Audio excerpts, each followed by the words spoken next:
Oke, assalamualaikum warahmatullahi wabarakatuh. Di sini dengan saya Muhammad Abi Fauzan dari Teknik Informatika dengan prodi Multimedia dan Jaringan, kelas MJ1A. Di sini saya akan menjelaskan tentang komponen-komponen penyusun komputer. Komponen komputer pertama itu ada perangkat keras atau kita bisa sebut dengan hardware. Perangkat keras hardware komputer adalah perangkat komputer yang secara fisik dapat dilihat dan diraba oleh indera manusia. Perangkat tersebut membentuk suatu kesatuan sehingga dapat difungsikan berdasarkan kegunaannya. Secara umum, perangkat keras komputer mempunyai 4 fungsi, yaitu sebagai alat masukan atau input, alat proses, alat penyimpanan, dan alat keluaran. Perangkat lunak software. Perangkat lunak software komputer adalah perangkat komputer yang tidak dapat dilihat dan diraba secara fisik oleh indera manusia. Software pada umumnya juga dikenal dengan perangkat komputer yang berisi perintah atau instruksi yang bisa dimengerti oleh komputer. Perangkat lunak komputer terbagi menjadi dua macam, yaitu perangkat lunak sistem dan perangkat lunak aplikasi. Perangkat lunak sistem adalah perangkat lunak komputer yang berhubungan langsung dengan komponen-komponen perangkat keras komputer, baik secara pemrograman maupun perawatannya. Perangkat lunak sistem pada komputer di antara lain adalah sistem operasi, bahasa pemrograman, dan program utility. Yang kedua adalah perangkat lunak aplikasi. Perangkat lunak aplikasi adalah perangkat lunak komputer yang berfungsi untuk membantu manusia atau pengguna komputer dalam menyelesaikan pekerjaannya di suatu bidang tertentu. Beberapa contoh perangkat lunak aplikasi komputer antara lain adalah sebagai berikut. Itu ada desktop publishing yang merupakan program aplikasi yang berfungsi mengatur tata letak cetak pada suatu naskah sehingga siap untuk dicetak. Contohnya seperti Ventura Publisher, PageMaker, Adobe InDesign, dan lain-lain. Kedua, program spreadsheet yang merupakan aplikasi yang berfungsi untuk membuat dokumen berupa data dengan format baris dan kolom seperti Microsoft Excel dan Lotus Improve. Yang ketiga adalah word processing, merupakan program lunak aplikasi yang berfungsi untuk membuat dan mengedit sebuah dokumen dalam bentuk naskah teks. Contohnya seperti Microsoft Word, Open Office Writer, Lotus Ambrio, Abi Word, Word Perfect, dan WPS Office Word.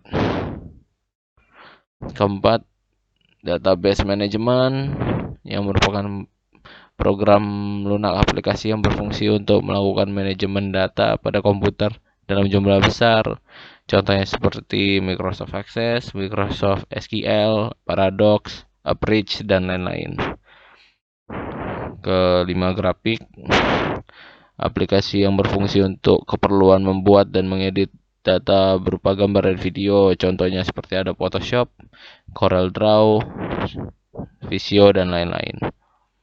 Accounting program seperti mengolah data yang berhubungan dengan perhitungan, keuangan, dan akuntansi. Contohnya seperti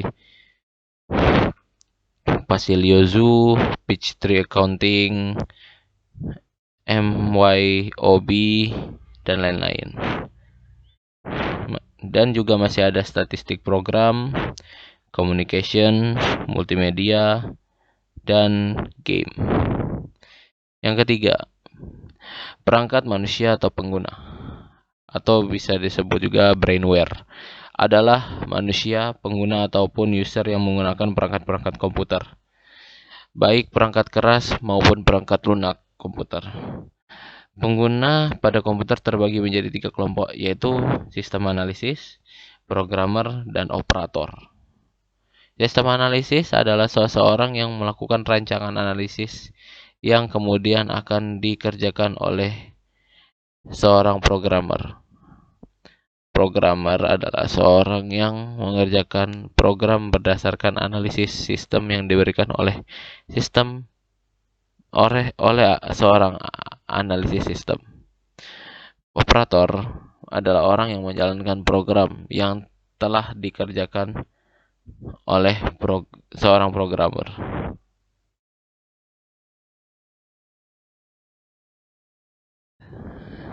Yang selanjutnya ialah komponen dalam CPU. Pertama ada casing CPU. Casing CPU biasanya terbuat dari plastik dan beberapa juga terbuat dari besi, stainless, dan lain sebagainya. Casing CPU ini tentunya memiliki fungsi yaitu untuk melindungi CPU itu dari debu, panas, air, atau hal-hal lain yang mengkhawatirkan akan mengganggu kinerja CPU itu sendiri. Yang kedua, motherboard. Motherboard ini merupakan salah satu bagian paling penting dalam CPU karena itu merupakan sebuah papan sirkuit tempat berbagai komponen elektronik dan komputer lainnya dipasang dan bisa terhubung satu dengan yang lain. Dalam motherboard ini ada pun berbagai komponen-komponen yang menjadi bagian inti motherboard tersebut. Itu adalah prosesor, sound card, video card, hard disk, dan lain sebagainya.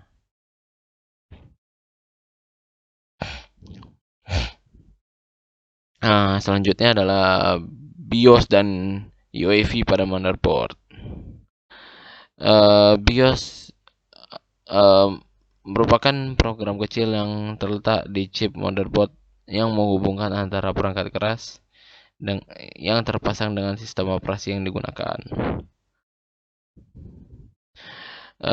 UEFI singkatan dari Unified Extensible Firmware Interface merupakan teknologi terbaru dari BIOS yang berfungsi mengupdate fungsi BIOS yang sudah ketinggalan zaman.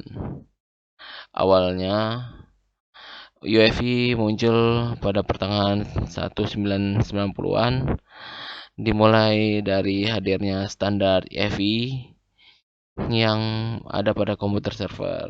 Saat itu sudah menggunakan firmware EFI adalah perusahaan Intel dan HP. Di balik itu UEFI memiliki kelebihan, yaitu salah satunya ialah UEFI itu memiliki waktu startup yang lebih cepat. Yang ketiga adalah prosesor. Prosesor ini adalah salah satu komponen inti yang terdapat dalam CPU komputer. Sebab jika tidak ada prosesor, kemungkinan perangkat komputer itu tidak bisa bekerja sama sekali. Jadi bisa dibilang itu adalah seperti otaknya komputer.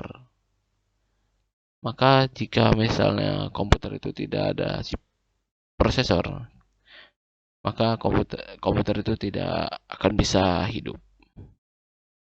Yang keempat adalah kipas prosesor. Ya, ini berfungsi sebagai pendingin agar menjaga suhu prosesor tetap dingin dan stabil. Dan bertujuan perangkat prosesor komputer tidak cepat overheat maupun rusak. Yang kelima adalah RAM. RAM itu adalah Random Access Memory. Merupakan salah satu komponen yang terdapat pada bagian unit CPU. RAM juga memiliki kedudukan penting bagi komputer. Pasalnya komponen satu ini dapat bekerja sebagai tempat penampung data sementara yang telah diproses di prosesor sebelum dilanjutkan kepada komponen-komponen lain. Hard disk seperti hard disk yang layaknya seperti SD card dalam smartphone. Hard disk ini juga berfungsi untuk menyimpan berbagai data dan juga menyimpan berbagai sistem operasi dari suatu perangkat komputer itu sendiri. Yang ketujuh ialah VGA card. Atau yang bisa disebut dengan video graphic adapter, merupakan salah satu komponen yang dirasa sangat penting untuk sebuah perangkat komputer, sebab jika tidak ada komponen ini maka komputer dipastikan tidak menampilkan apa-apa alias blank. Yang ke-8 adalah sound card. Sound card adalah sebuah perangkat yang dimana itu adalah sebagai perangkat penghasil suara atau audio pada komputer Anda. Jika komputer Anda tidak memiliki sound card, maka sudah dipastikan komputer Anda tidak dapat mengeluarkan suara. Yang ke-9 adalah power supply. Power supply merupakan tempat pembaginya sumber daya atau sumber arus listrik. Yang kedua adalah komponen sebagai alat masukan. Itu biasanya ada scanner, ada CD atau DVD-ROM, ada keyboard, dan keyboard pun juga ada berbagai macam jenisnya, seperti dari susunan tombol itu ada keyboard QWERTY yang biasa paling standar kita temukan. Yang selanjutnya adalah keyboard Glockenberg. Yang ketiga adalah keyboard Dvorak. Keempat ada keyboard Maltron. Dan berdasarkan teknologi dalam segi penekanan itu ada keyboard mechanical.